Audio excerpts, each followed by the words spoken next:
It's in. Trying something a little different today. Works good.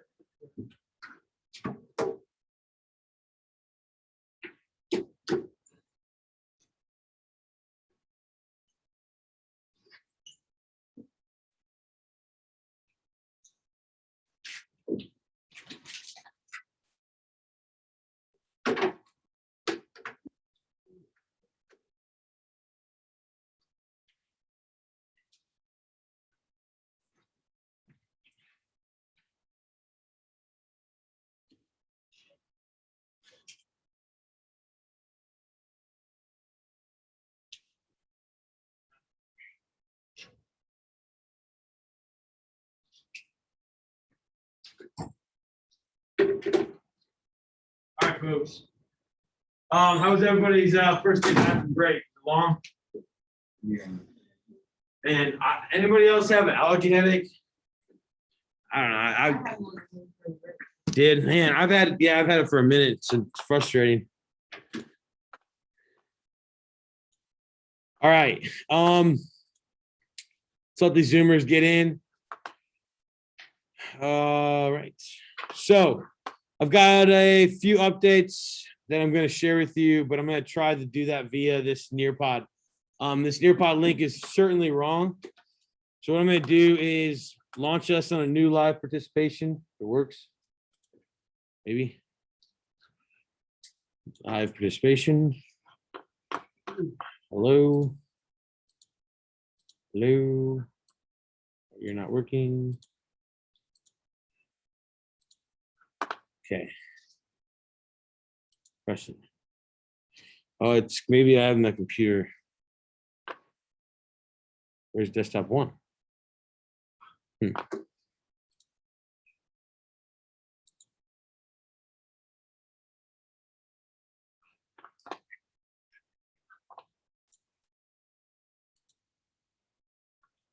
Anyone have an idea where that's going? I certainly don't.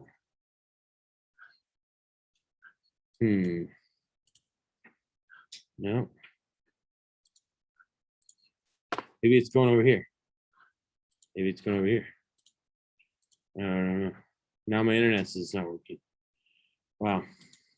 All right.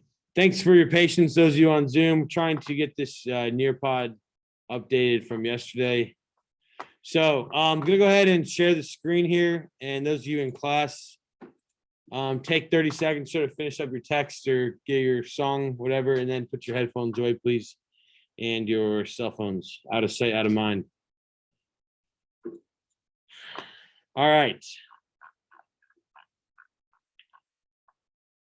There we are. Click on this.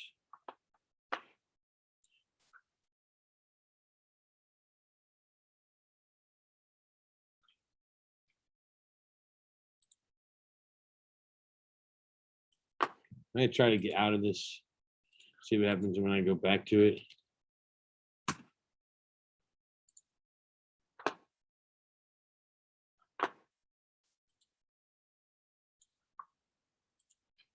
There we go. All right. Okay, so everybody here in person, like I said, if you don't mind, put the headphones away, cell phones away. I'm going to go ahead and edit this link. This is the this was similar to yesterday. This is kind of what I call a doubler Nearpod. And so I'm going to copy this link. I'm going to put it in the chat function. This is where we are going to be working off of today. So for those of you at home, this is the link. For those of you that are in the room, you can either go to Canvas and just click on this once I update it, which I'll do here momentarily. Paste.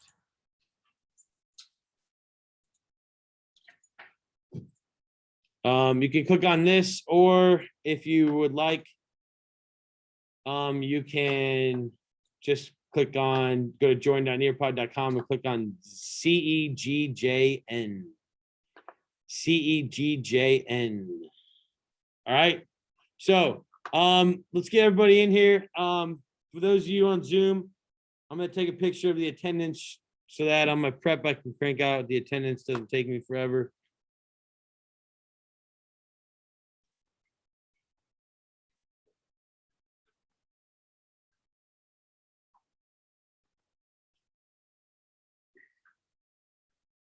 All right. When you are in, can I get a thumbs up? A thumbs up. Taylor, you working on it? Good. Mace? Taylor Shaw, you good? Coming. Okay.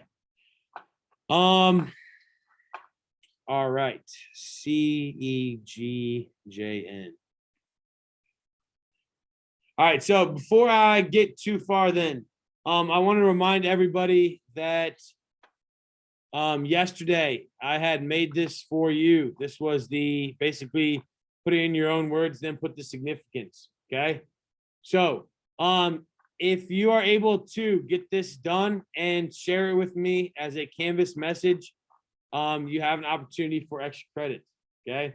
I'll give 5 points extra credit to anybody who gets this note sheet done. Just in this class and the next class, because in the last class I had to rip through both these in a day. That's too much. Okay. So what I want to do real quick was let's try to fill out the right-hand side of the significance for Italy. Okay. So before we get running on that Nearpod, I'm going to go ahead and share the screen here. Those of you at home, I'm working on this note sheet.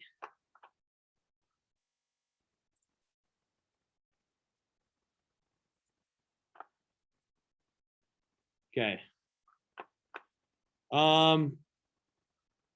Nobody at home has their video camera on. So Christian, can you unmute and tell me if you can see this, please? Me? Yeah. Can you see the Italy notes right here? Yeah. All right. Great, thanks. All right, so let's go through this real quick so I can help you guys. What would be the significance of bonds that create a nation state? What would be a takeaway from that? It can be a guess, folks. Just help me out. Based on what you wrote down for definition, key idea.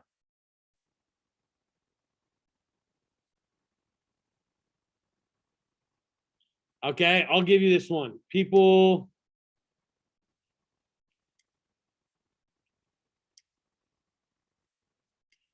who are similar typically like to be a part of something bigger, right? And that's kind of how nations are created. What was important about Italy after the Congress of Vienna? Anybody remember this one? Slow review from yesterday. Was it connected? Was it unified? No. What was it broken up into?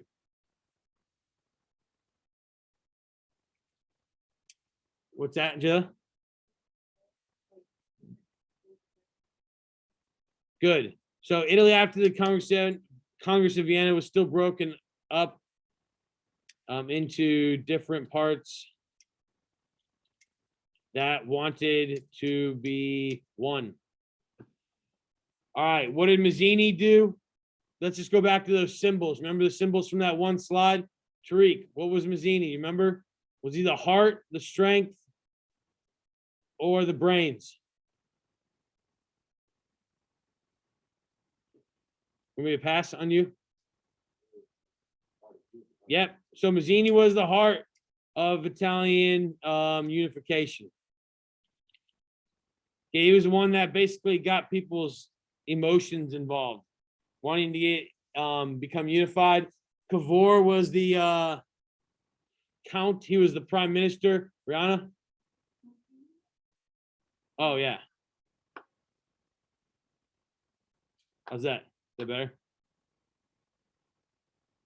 Okay, Cavour. Anyone remember? Was he? Yeah. The brains. Okay, diplomacy, which kind of showed you that you didn't have to always use war. You could kind of talk your way through things. Okay, and then Garibaldi, what was the significance of him?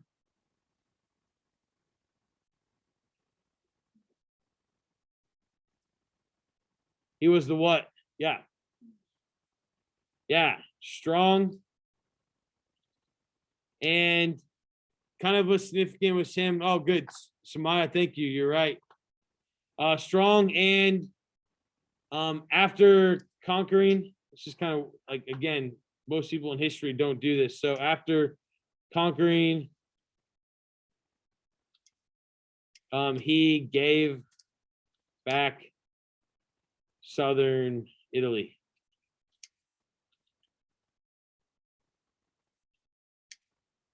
All right. The Papal States. Remember how they were kind of a problem because the Pope didn't want to give them up? What was kind of significant about that? And I think this is kind of goes back for like 1,000 years in history is Pope or Pope lost most of his land. Finally, right? That goes all the way back to like the Middle Ages in Europe. Remember that? Like first semester. So finally the Pope lost most of his land.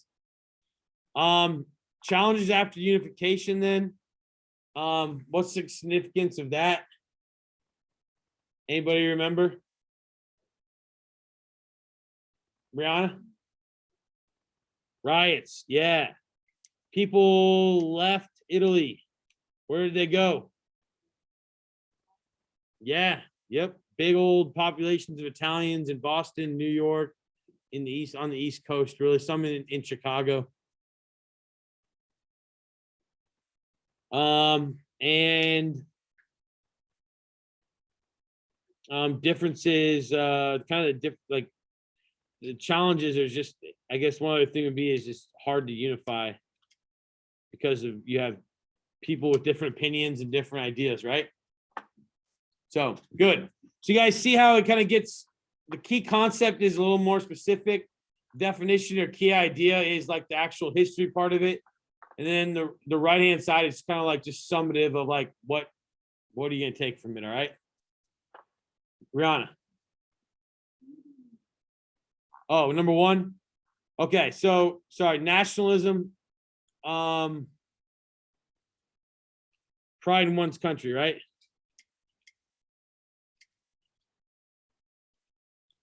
And then I wrote significance of that. I was doing this in period 3 yesterday. I wrote significance of that was causes people from different nationalities to try to be the best. What does that eventually lead to? War, war, or unification of peoples that want to come together.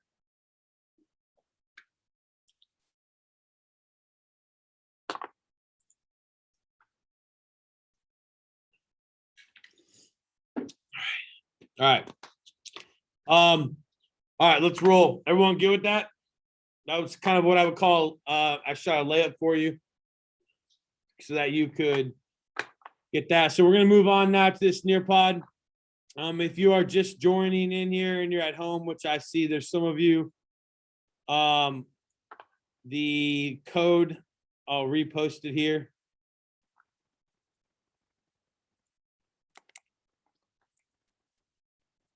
So you can get into the Nearpod and get your participation points. And I'm gonna have to,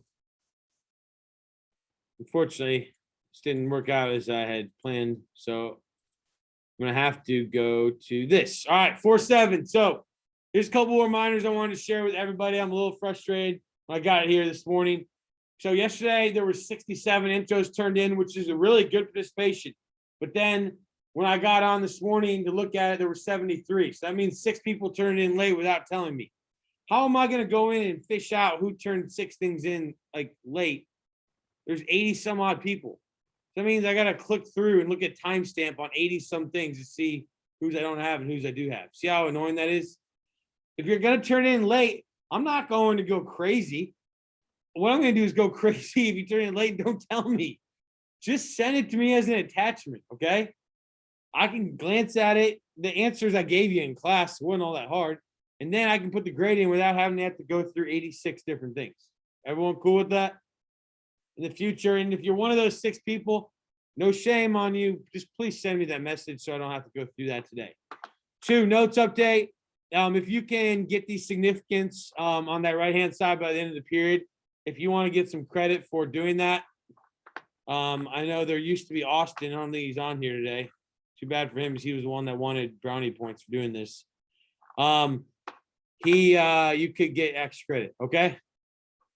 Guys, everyone good with that? All right, cool. All right, so let's get moving then. So this is another romantic picture. This was one of what the intro was referring to. What is going on here? What is going on? What do you think? You got a guy in a white outfit. You got another guy with his hand up. You got a bunch of old looking politician dudes, right? Where are they?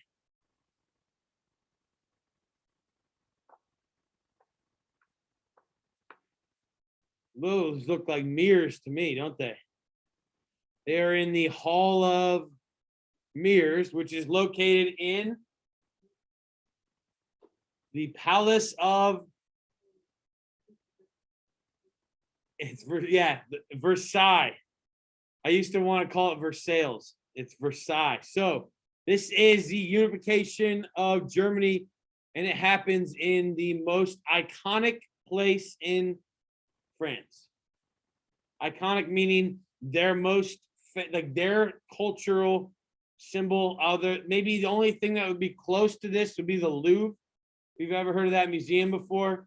Notre Dame, which burned down half of it last year, 2 years ago, or like the Arc de Triomphe. Okay, that's Napoleon's thing they made for him. This is basically the French symbol of what, like, where their histories happened. The Germans threw a party and called themselves a country in France's home. Mason, if that happened, would you be upset if you were French? Would you hold a grudge against the Germans? Yeah, that would be like, who's our biggest rival in sports? Did you say Carmel? Do you even know? I mean, you got a lot of freshmen in the room. Some of you are athletes, though, in music competitions, different stuff. Is it Carmel? Pike, maybe? Okay, it'd be like, let's put it this way. It'd be like both, like the Lawrence, Pike, and Carmel all throwing a party in our gym after they beat us in something. Like a choral competition, a football game, and math counts bowl or whatever they call it. Okay? Would you be upset? Yeah, we don't have that much patriotism or pride in North Central. Maybe when you're a little older, you would take offense to it. But you wouldn't have the greatest feeling about it. Okay? So you see this picture is meant to evoke for the German people like pride, right? Nationalism. For the French, it made them want to get rid of Germany. And that's why we have 2 world wars. Okay. This is why today is the setup for tomorrow. All right. This course has to build on itself. We can't talk about world wars if we don't understand this stuff. So let's look at Germany here. The Congress of Vienna was this thing that was made. It was this big old party in Austria. Remember, right? For a month. They threw this party because they wanted to make sure they never had another Napoleon again. We're never going to have another Napoleon. Who was Hitler, Stalin, Mussolini, Francisco Franco? Yeah. Okay, they had more Napoleons. Didn't work. Okay, so they said, all right, after this whole Congress of Vienna, when Napoleon is finally ousted and sent to this island in the middle of the sea, they decided with Germany right here, this is this massive blob in the middle of Europe, that they were not going to let it be one country. They were going to continue to let it be 39 states. Okay, well, 39 states of people that speak the same language, have lived there their whole lives, and pretty much have the same culture. Go back to that list of notes where I said things that make you want to be a nation. They check off like every single box. But at this meeting, they didn't make them into a country. Why is that a mistake?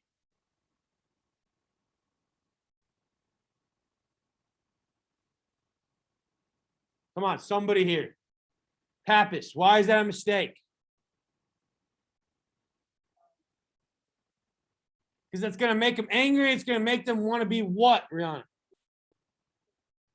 A country. And then what are they going to be towards the other countries, Mason? Freaking aggressive. Right?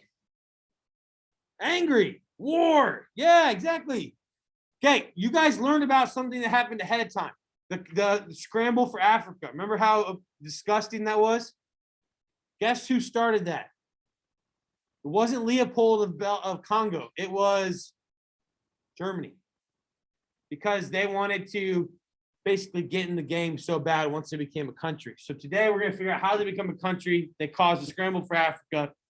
They're blamed for starting World War I. They obviously start World War II. Okay. So you can't really go through this course and talk about world wars if you don't know how they become a country. Okay. Everyone with me on that? Thumbs up. Taylor Nichols, good. All right. So that's what we're trying to figure out today. So what's the basis for this whole nationalism thing in Germany? So this is on your note sheet. I wrote the German language. They spoke this language since before, like since when the Roman Empire was going on. It was called Germanic languages. That's why English is so stinking difficult to learn. Do you know that? It's a mix between Germanic languages and Latin, right? And Greek roots. But it has this Germanic languages. So these people have been speaking this. Okay, what does that first line say? Who can say that out loud? Who wants to, anyone want to try to go for butcher it? Yeah, John B in the back, student helper. Let's hear it.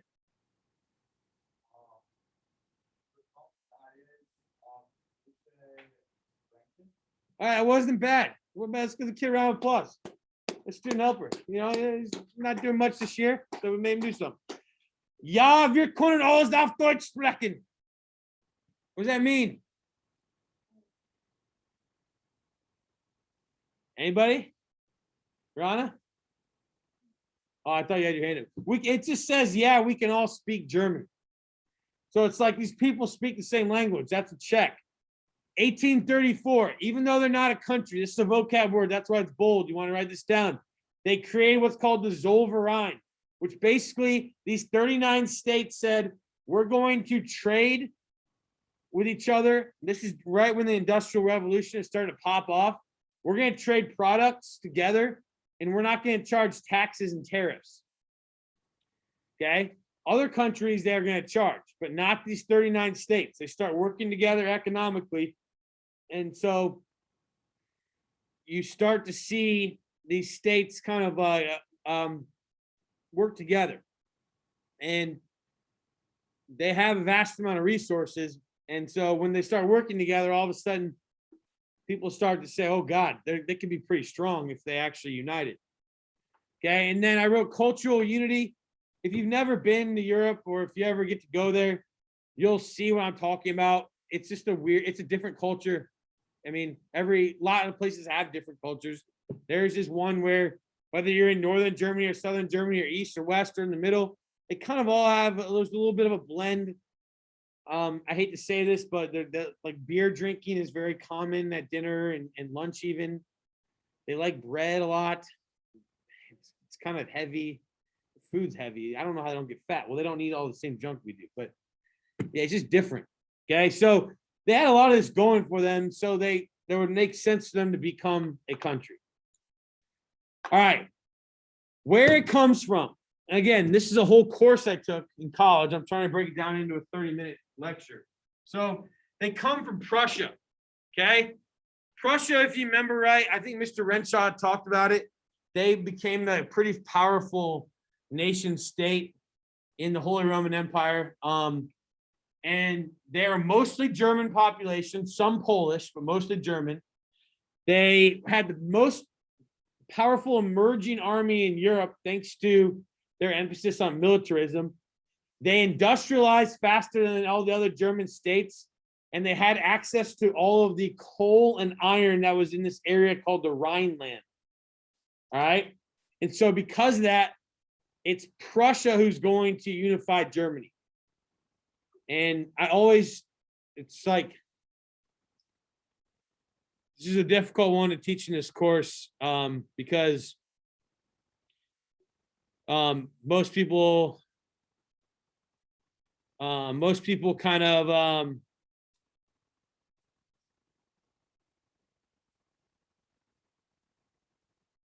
most people really don't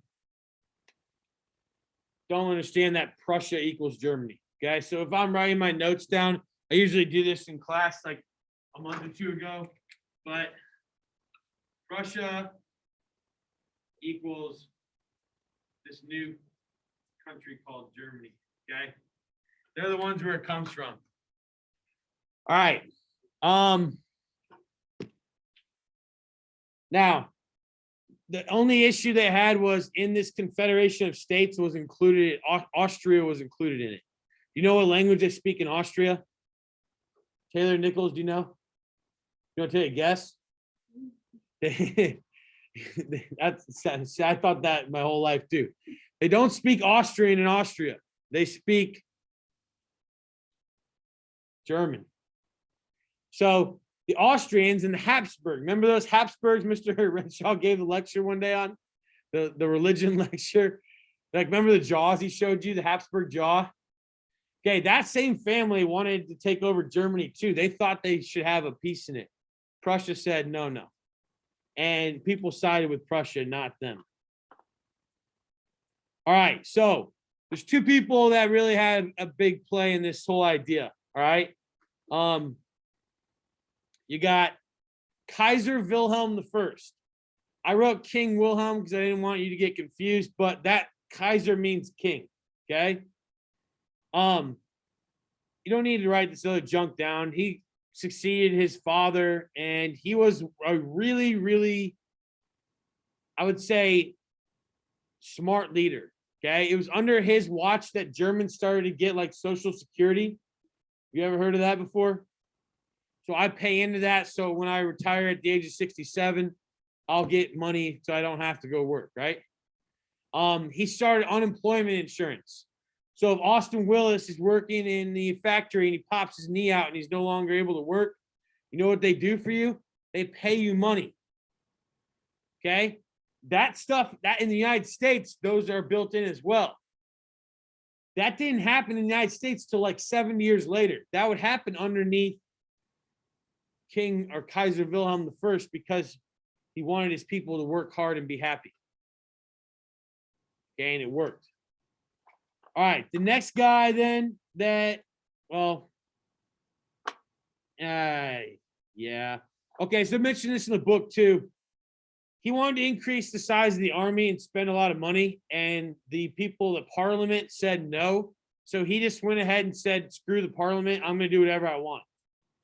And so he picked a new prime minister who supported him and said that basically they're going to kind of go rogue and do different what everyone else was doing. All right. He was good. His son was a rat. We'll talk about how his son caused World War I to end and he was crummy. All right. Next guy I want to look at is a guy by the name of Otto von Bismarck. Okay, he is probably the most famous person here. And to the Germans, he's still a hero. If you go to the city of Hamburg today, there's a statue of him that's like 200 feet tall. And so he is, some people will compare him to like Adolf Hitler, but he didn't have a racial policy against the Jews or anything like that. He just tried to make Germany really, really strong. All right. And he was the one that really unified it. So this new prime minister that Wilhelm puts in place is a guy by the name of Otto von Bismarck. And von Bismarck uses this thing called realpolitik. Okay, vocab word I want you to write down. Realpolitik is not that difficult to understand. It's the politics of reality. No idealism. What that means is like, get stuff done. Do the people necessarily need to know about it? Well, do we like to know about when laws are being made? Yeah, we're starting to become more aware, right? I am, you are, I'm sure. Like there were years where I mean, again, I think we're waking up as a culture. Okay, some, and it needs to happen more. But the realpolitik was do what needs to be done, don't ask questions, versus the idea of questioning everything. It's not the most enlightened way of leading, but it gets stuff done really quickly. Okay, it's what I would call pragmatic. And because of this, he became known as the Iron Chancellor. Most pictures you see of him, this would be a good quiz question. You see this hat he's wearing, helmet with the spike on top. That's the traditional helmet of the Prussian army. And so even in his old days, he still wore this around. Does that look comfortable? No. Why? You're gonna go spike someone in war? Put your head down and no, it doesn't make any sense. Now, in his first speech as the prime minister, here's what he says. Not by speeches and votes of the majority are the great questions of the time decided. So forget you talkers, forget you voters. It's going to be done by iron and blood. What's iron and blood?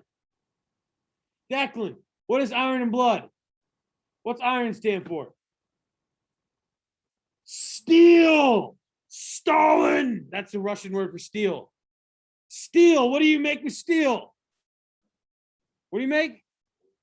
Big guns, big ships, big factories, bullets, things that are going to make you good in war and make you have a very strong economy. What's blood stand for, Mason? War. Okay, so we're going to create a war machine and then we're going to go to war, and that's how we're going to become strong. You see how this guy was kind of intense.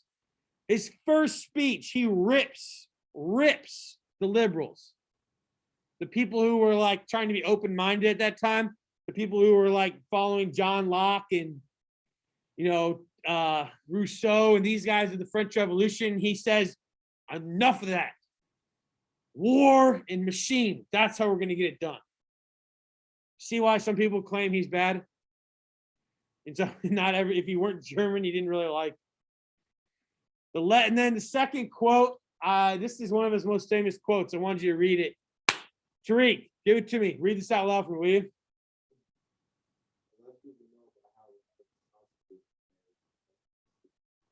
What does that mean? Anybody know how sausages are made? How are they made? Any kind of sausages.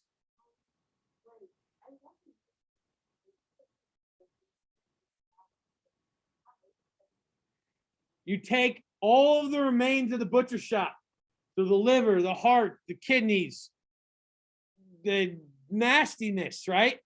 You crush it up in a meat grinder, and then you throw it in the intestines of a pig, wrap it up, cut it off, and you get a yummy looking bratwurst or breakfast sausage. Doesn't that sound good right now? Oh man, some sausage links from downstairs in the cafeteria. Anybody else kind of sick to their stomach thinking about it? So what is he trying to say with that quote? What do you think, Gabby?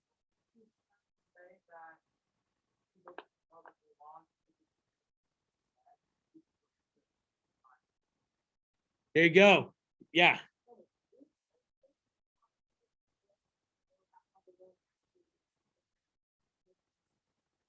There. Yeah. So he's saying, well, here's what I want to do. I want you to look at those quotes and tell me what you think he was saying about how he wanted to lead Prussia. Okay.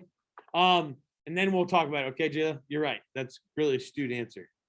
But I want to give everybody a chance to think. I'm going to hide your names so that no one sees your answer. Let's see it, folks. What do you think Bismarck was trying to say? The less you know about sausages and laws, the better you'll sleep at night.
All right.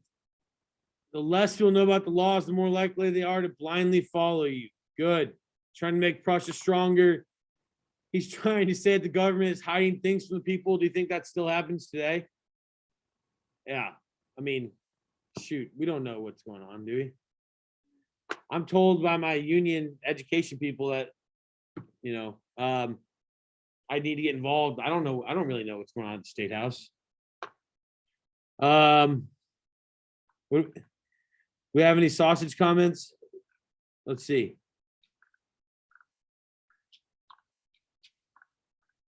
Who's trying to say he wants to play it by ear, and what he says, if the people abide by, everything will be well. Yeah, that's the politics of reality. That's what he's trying to say.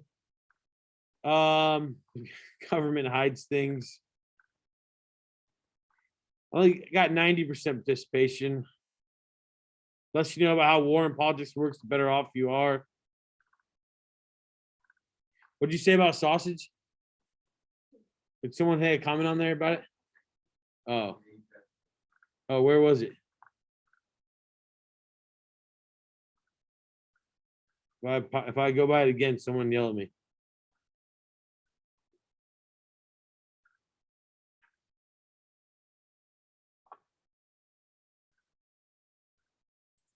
Thus you'll know they're very tragic. The more peaceful and naive they'll be. Yeah, government wants to keep you naive, and then you'll just do whatever they say, right? Oh, the less you know about the government, the better you are. With sausages, lots of things people would not like to eat if they knew what was in it. Yeah. Okay, so you get the point. Good job, people. Everybody in here, I'm super proud of you. You have following along here. So you don't need to write this down in particular. I want to show you how ridiculous this whole thing went, though.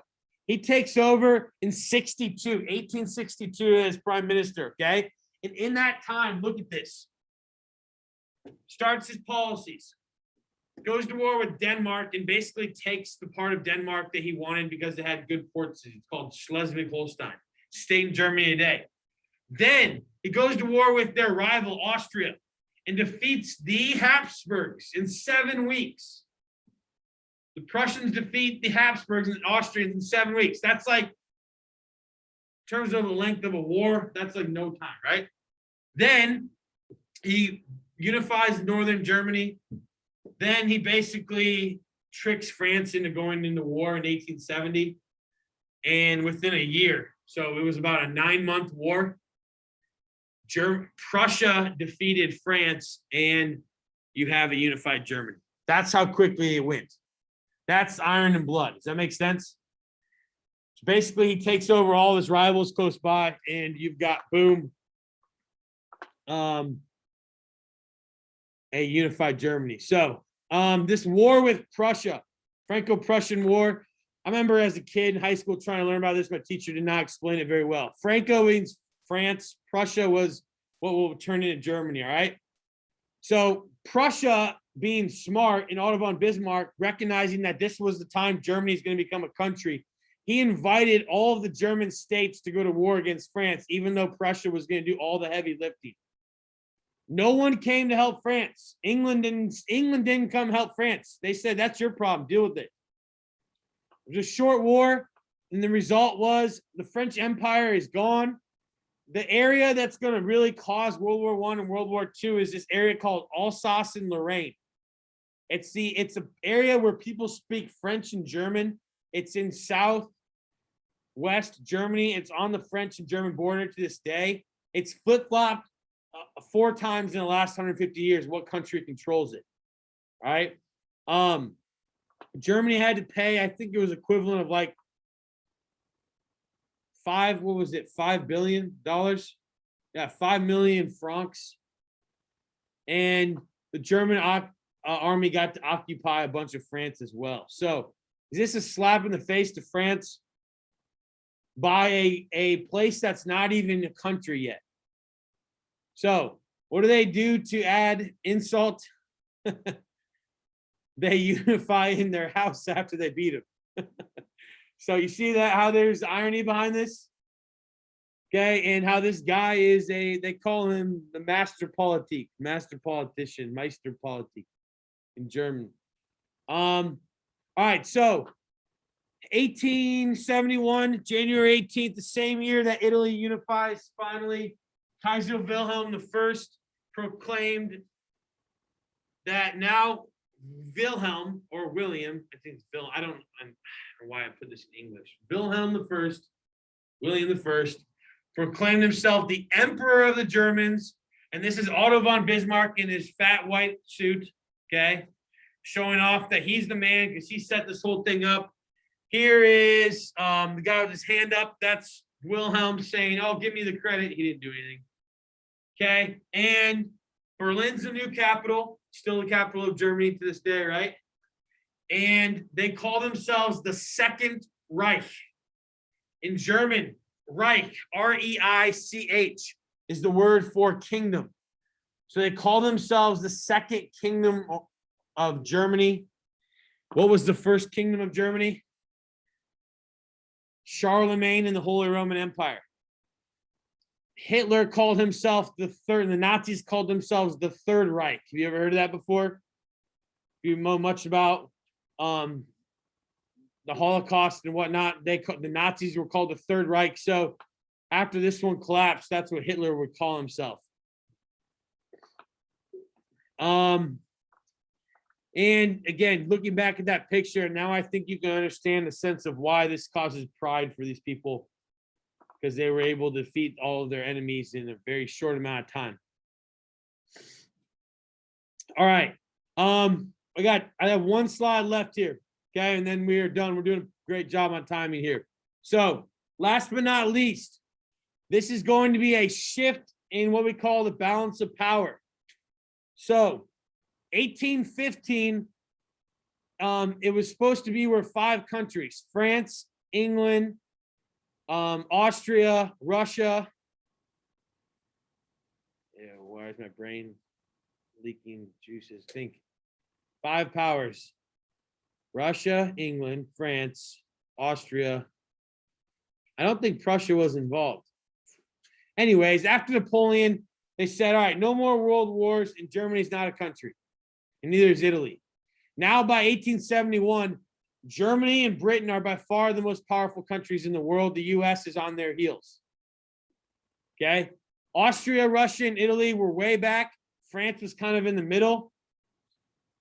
And Italy and Germany are 2 new countries or nation states that no longer had been, that just came about. Okay. So hopefully this helps you put into context what we learned right before spring break too. Remember the scramble for Africa? How you saw like Italy had claimed some land, how you saw Germany had claimed some land. Well, they were new countries. The Berlin Conference happened in 1884. So 13 years after they created themselves as a country, Otto von Bismarck, you know, remember the pictures, the cartoons of him carving up Africa? They are in Kaiser Wilhelm's palace, like his house in Berlin, carving up the entire continent of Africa. This guy was ambitious. And again, you can trace many, many, many, many, many problems with the 56 countries in Africa due to that meeting, okay, which we already talked about, I think, last week. A little bit. Okay. All right. Last one here. So what? Okay, this is where I want you to think for a second. Okay, I got 2 minutes on here. Those of you on Zoom, we're finishing up here. So what? Why is it important to learn about nationalism? And why would I waste 45 minutes telling you about the unification of Italy and Germany? Okay. Why do you think there's some, what do you take away from that? Okay. Had a lot of interesting answers last period. Let's see where we get here.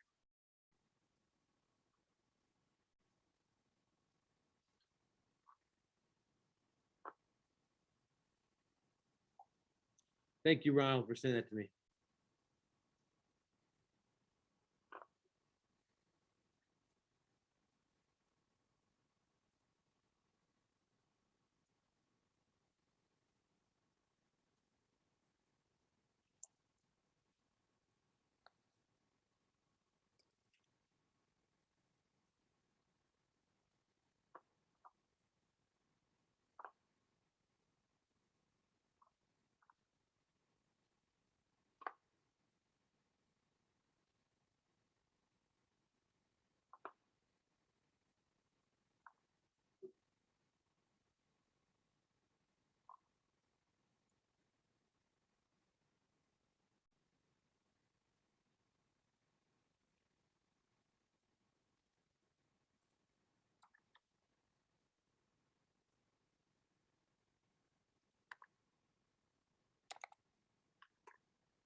To learn where Germany came from, it's coming up before the 2 world wars.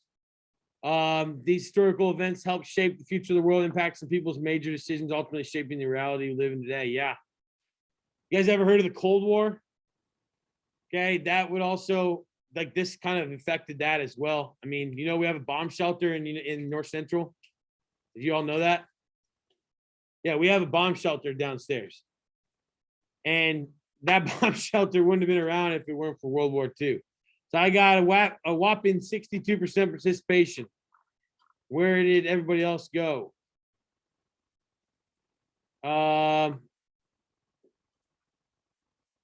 Backstory of why World War I started. Ties together with pre-knowing gives a greater story of history and make more sense. Good. And I hope that you understood a little bit about realpolitik, and that politics of reality can cause a lot of problems. They definitely can favor majority over minority, etc. A lot of problems. All right. Hey, before anybody leaves, I want to make sure, I'm just going to end this real quick. But I want to show you this real quick. Anybody wants 5 extra credit points, I'm going to do a new share on the Zoom. If anybody wants 5 extra credit points, if you send me the significance of these events from Germany by like the end, I don't know, 5 o'clock today or so, I will give you your points. All right.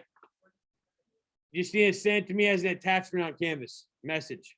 Okay, I'm not going to make an individual button because I didn't do it for period 1. I don't want to be unfair to them. All right, I'll come by to clean the desk. Zoomers, thank you so much. Be great. Have a great rest of your day.